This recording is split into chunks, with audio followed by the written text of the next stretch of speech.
Live from downtown Detroit, Local 4 News at 11 starts now.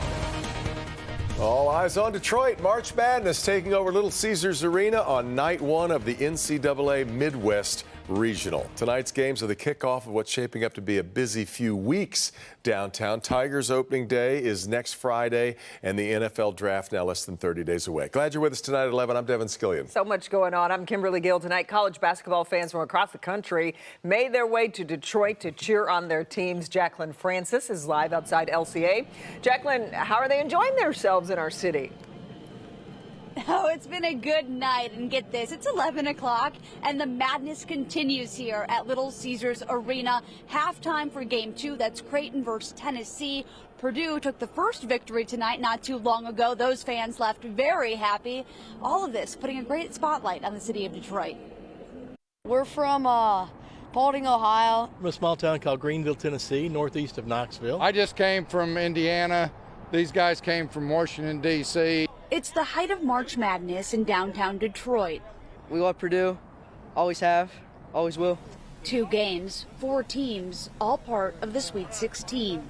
I actually live here, but we're from Spokane. So that worked out for you. Worked out perfectly. This trio in blue coached one of Creighton University's star players in high school, making the trip all the way from Aurora, Nebraska. Just to see him play. Great kid. The tournament has given great exposure to the city of Detroit, a preview of what we'll see come the NFL draft. I've spent any time downtown, and I've really been impressed. These Tennessee fans have a late night ahead of them as the second game tipped off after 10 o'clock. We took a nap this afternoon. Yes. To prepare. Have you ever been to a basketball game that starts that late? I think we have, actually, yes. In the NCAA, you can get some crazy times. So. Crazy times, crazy outfits. It's called a noggin bus, and my dad bought it for me for Christmas. A whole lot of fun. So whoever wins this game happening right now will face off against Purdue Sunday at Little Caesars Arena as part of the Elite Eight. Reporting live tonight, Jacqueline Francis, Local 4. Yes, just awesome. Okay, Jacqueline, thank you. Our other top story is the weather as we head into Easter weekend. Live look at the Detroit riverfront on this Good Friday. It was a really lovely day today, but for all those folks visiting in town, tomorrow maybe not so much, Kim Adams. No, it's a good lesson, though, in what we endure here in Michigan. It's beautiful one day, and then all of a sudden it's not quite the next. But tomorrow's not going to be awful, but we do have some rain for the morning hours, drying out in the afternoon. Right now it's 40 downtown, dropping to the upper 30s in Howell, 39 in Pontiac, and also in Adrian. The cool spot right now up into the thumb. Sandusky's at 31, Port Huron only 32. It's also 32 in Ann Arbor, although that Ann Arbor site always runs a little bit cooler than normal. It's still hanging on to 40 out at the airport, but we do have a blanket of clouds that are moving in, and there's some rain just out to our west, to the southwest of Kalamazoo. Chicago got a brief shower. Now Fort Wayne is getting some pretty decent rain. We'll see that rain develop here by tomorrow morning and stay with us through a good part of the day. The afternoon we'll start to see things taper off as our high reaches 51 degrees. If you have plans for Easter Sunday, we'll talk about sunrise services and also give you a sneak peek at what we might expect for opening day just 1 week away. All right, Kim.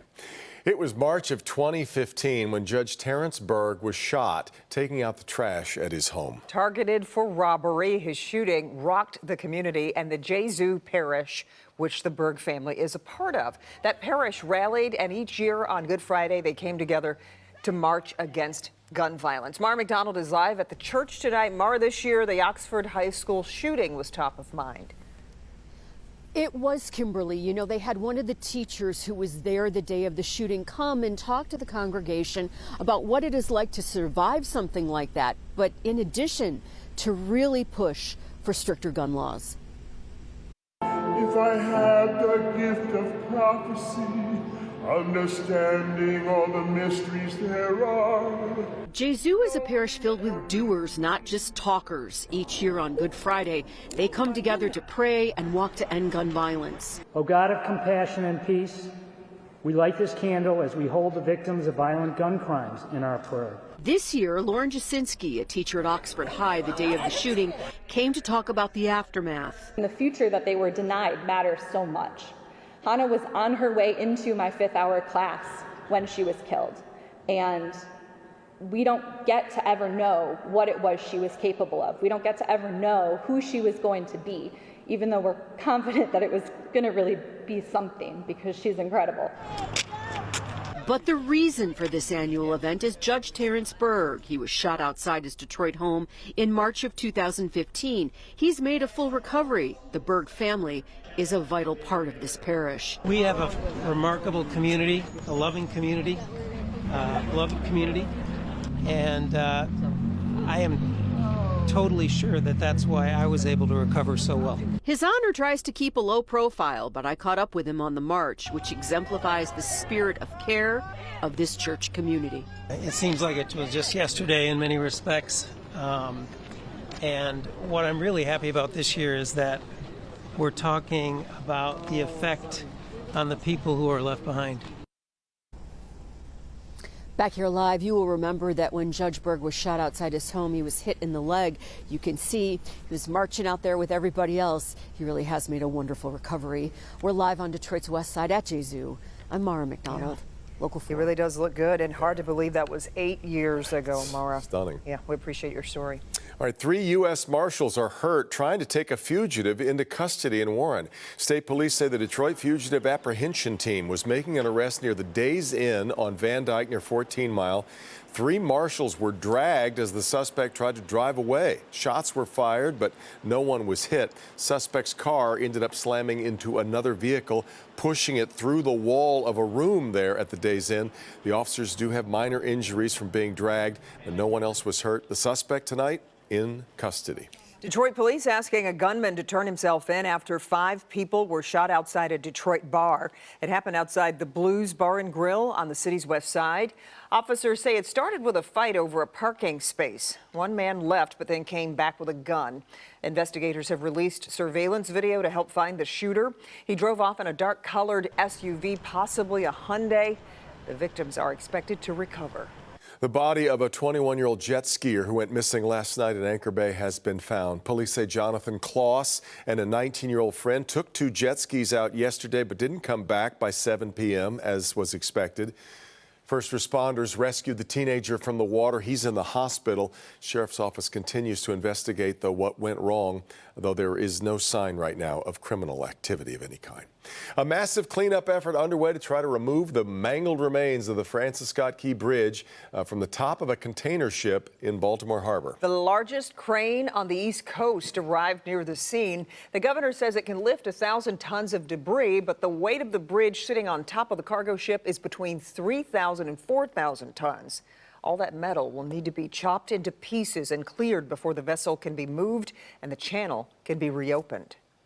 We need to clear the channel and open the vessel traffic to the port, because the health of the Maryland economy and the national economy depend on it.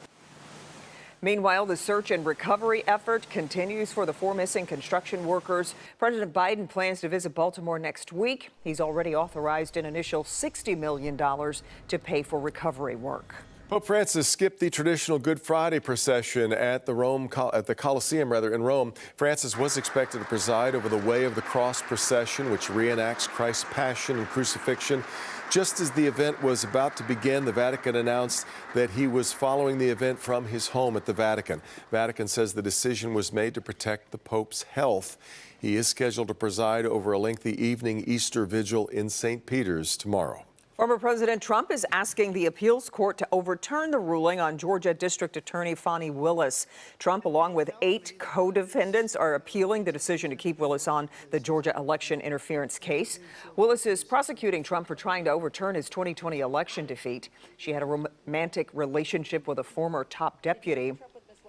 In the original investigation, the judge found that Willis's romance did not create a conflict of interest. The State Court of Appeals now has 45 days to decide whether to take up the case.